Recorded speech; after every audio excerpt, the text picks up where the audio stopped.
힐링가족 여러분 안녕하세요. 25년 5월 1일 미국 증시 브리핑입니다. 뉴욕 증시가 오늘 혼조세로 마감했습니다. 미국의 1분기 경제 성장률이 3년 만에 역성장해서 불안감을 키웠으나 미국과 중국 간의 무역 협상이 진행될 것이라는 기대감이 투자 심리를 자극했습니다. 오늘 다우지수는 전장보다 0.35% 오른 4669에 거래를 마감했고 S&P 500 지수는 전장보다 0.15% 상승한 5569를 기록했습니다. 나스닥 종합지수는 0.09% 내린 17,446에 거래를 마감했고 필라델피아 반도체 지수는 0.79% 상승해서 4,230을 기록. 상위 세 종목에 집중되어 있는 AI 반도체 지수 0.67% 상승해서 982를 기록했습니다. 시카고 옵션 거래소의 변동성 지수 공포지수 VIX는 전장보다 2.19% 오른 24.7을 기록했습니다. 오늘 장 초반에는 28을 넘기기도 했었습니다. 이날 미국의 1분기 경제 성장률이 역성장 발표로 시장이 흔들렸는데요. 미국 상무부는 계절 조정 기준 1분기 GDP 성장률 속보치가 전기 대비 연율 마이너스 0.3%를 기록했다고 예비 집계했는데요. 이는 지난해 4분기 성장률 2.4%에서 아주 크게 둔화한 수치인데요. 트럼프 행정부의 관세 시행을 앞두고 수입이 급증한 게 역성장의 주요 원인으로 꼽힙니다. 미국 경제가 분기 기준으로 역성장한 것은 22년 1분기 마이너스 1% 이후에 무려 3년 만의 수치입니다. 수출은 1.8%만 증가한 반면에 수입은 41.3%나 폭증하면서 GDP 하락에 영향을 미쳤습니다. 특히 수입 증가폭은 팬데믹 기간을 빼면 50여 년 이래 가장 컸다고 합니다. 관세 시행을 앞두고 기업들이 외국 상품과 원자재를 미리 쌓아두기 위해서 수입량을 늘린 탓으로 풀이되는데요. 미국의 상무부는 정부 지출 삭감으로 전체 소비 지출이 크게 준 것도 역성장 원인으로 꼽았습니다. 경제 불확실성에 고용시장도 영향을 받기 시작했는데요.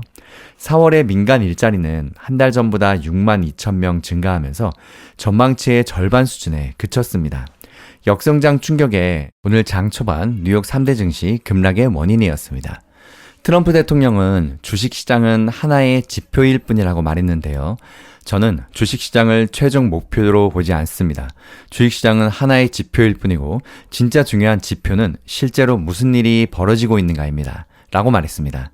이 같은 소식들에 급락 출발한 주요 주가지수는 장중에 2% 넘게 떨어지기도 했는데요. 나스닥 지수는 2.87%나 급락하기도 했었습니다. 하지만 장중에 저가 매수세가 꾸준히 유입이 되면서 주가지수는 장 마감 무렵에는 낙폭을 거의 회복 마감했습니다. 역성장 쇼크의 주요 주가지수는 하락 출발했지만 또 미국 경제 수요의 기조적 흐름을 보여주는 민간 지출 증가율이 3%로 견조한 흐름을 보인 것이 호재가 돼서 낙폭을 상당 부분 만회했습니다. 또 오늘 미국의 중앙은행이 가장 중요시하는 인플레이션 지표, 개인소비지출 물가지수가 발표됐는데요. 3월 들어 둔화한 것으로 나타났습니다. 다만 관세 정책의 충격이 본격적으로 반영되기 이전의 지표여서 향후 인플레이션 반등에 대한 우려는 여전히 남을 전망입니다. 인플레이션 지표인 3월 개인소비지출 PCE 지수는 작년 대비 2.3% 상승하면서 양호한 수준을 보였습니다. 지난 2월 2.7% 대비 상승률이 둔화된 데다가 24년 9월 2.1% 이후 상승률이 6개월 만에 가장 낮았습니다. 변동성이 큰 에너지와 식료품을 제외한 상승률은 2.6%로 4년 만에 가장 낮았습니다. 근원지수는 단기 변동이 큰 에너지와 식료품 가격을 제외한 지표로 물가의 기조적인 흐름을 상대적으로 더 잘 반영한다고 여겨지는데요. 관세 시행 전의 수치라서 역시 시장에 큰 무게를 두지는 않는 분위기입니다. 관세 영향이 본격화되는 2분기부터가 더 큰 문제겠죠. 연준은 2%의 물가 상승률이라는 통화정책 목표 달성 여부를 판단할 때 상대적으로 더 널리 알려진 소비자 물가지수 CPI 대신 PCE 가격지수를 준거로 삼습니다. 또 오늘 미국과 중국의 무역 협상에 대한 기대감도 주가를 밀어올렸는데요. 도널드 트럼프 미국 행정부가 관세 문제 협상을 위해서 중국에 적극적으로 접촉해왔다고 중국의 관영 매체가 밝혔습니다. 중국의 관영 중국중앙방송총국이 운영하는 웨이보 계정인 위위안탄테는 단독 공개를 하면서 소식통에 따르면 최근 미국이 관세 문제 협상을 위해서 여러 채널을 통해 중국과 적극적으로 접촉해왔다고 전했습니다. 다만 이에 따라서 협상이 진행됐는지 여부는 구체적인 내용은 공개하지는 않았습니다. 그러면서 최근 도널드 트럼프 미국 대통령과 트럼프 행정부 무역팀은 중국과 경제무역 협상을 진행하고 있다는 소문을 자주 퍼뜨리고 있다며 이는 협상을 서둘러서 추진하려는 미국의 심리를 드러낸다고 말했습니다.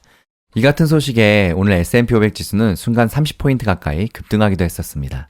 트럼프 대통령은 최근 자신이 시진핑 중국 국가주석과의 전화를 하고 관세 문제를 논의했다고 주장했으나 중국 측에서는 그동안 공식적인 접촉은 없었다며 트럼프 대통령의 주장을 반박해 왔었습니다. 제이미슨 그리어 미국 무역대표부 대표 역시 이날 폭스뉴스와의 인터뷰에서 현재 중국과 진행 중인 공식적인 논의는 없다고 해명하기도 했습니다. 오늘 주요 종목들의 등락률을 보면 특히 에너지 섹터가 3% 가까이 크게 빠졌는데요. 4월 들어서만 15% 하락하면서 월간 최대 하락폭을 기록하고 있는 상황입니다. 시총 상위순으로 보면 먼저 애플은 상승 전환에 성공하면서 7거래 연속 올랐고 오늘 마이크로소프트는 0.31% 소폭 올라서 장을 마감했는데 시간의 거래에서 무려 6.93%나 폭등했습니다. 그 이유는 당연히 실적 때문이죠.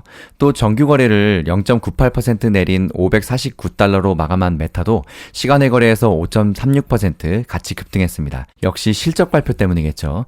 이렇게 실적 발표한 두 종목은 바로 다음 영상에서 자세히 전하도록 하겠습니다. 또 엔비디아는 슈퍼마이크로 컴퓨터의 실망스러운 실적에 타격을 입으면서 하락했는데요. 또한 이례적으로 오늘 엔비디아에 대한 매도 의견이 나왔지만 다행히도 낙폭이 크지는 않았습니다. 시포트 리서치는 엔비디아가 수년간 누렸던 것과 같은 정도의 성장으로서는 복귀하기가 이제는 어렵고 엔비디아 고객들이었던 아마존과 알파벳 등 기업들이 점차 자사개발 반도체로 이동하는 모습을 보이고 있다고 평가했습니다. 목표 주가로는 $100를 제시하기도 했습니다. 엔비디아는 장중에 $104.08까지 추락해서 4.53%까지 하락세를 기록하기도 했지만 이후에 낙폭을 대거 만회했습니다. 엔비디아는 오늘 0.09% 밀린 $108.92로 약보합 마감했습니다. 그런데 엔비디아도 마이크로소프트가 실적이 잘 나오면서 시간의 거래에서 3.72% 다시 급등했습니다. 주가 그래프만 놓고 보면 오늘이 엔비디아 실적 발표인 줄 알 정도입니다. 아마존은 오늘 1.58% 하락했고 반독점 재판을 증인 중인 알파벳은 1% 가까이 하락했는데 증인으로 참석한 순다르 피차이 CEO가 회사 분할이라는 법무부의 방안이 사업에 큰 타격을 주고 혁신을 저해할 거라며 분명한 반대 입장을 밝히기도 했습니다. 또 한편 AI 챗봇인 제미나이를 아이폰에 탑재하는 계약을 맺기를 희망한다라고도 언급했습니다. 오늘 테슬라는 3.38% 떨어지면서 상대적으로 낙폭이 컸는데요. 일본 도요타와 구글의 웨이모가 손잡고 자율주행 기술 개발에 나섰습니다. 이미 웨이보가 선발주자로서의 더 많은 운행을 달성했고 더 많은 도시로 확장을 추진하는 상황에서 기술 개발까지 이루어지게 된다면 경쟁 위협이 더욱 커질 것으로 분석됩니다. 다음 영상 바로 이어집니다. 힐링가족 여러분 행복한 하루 보내세요. 성공투자 파이팅!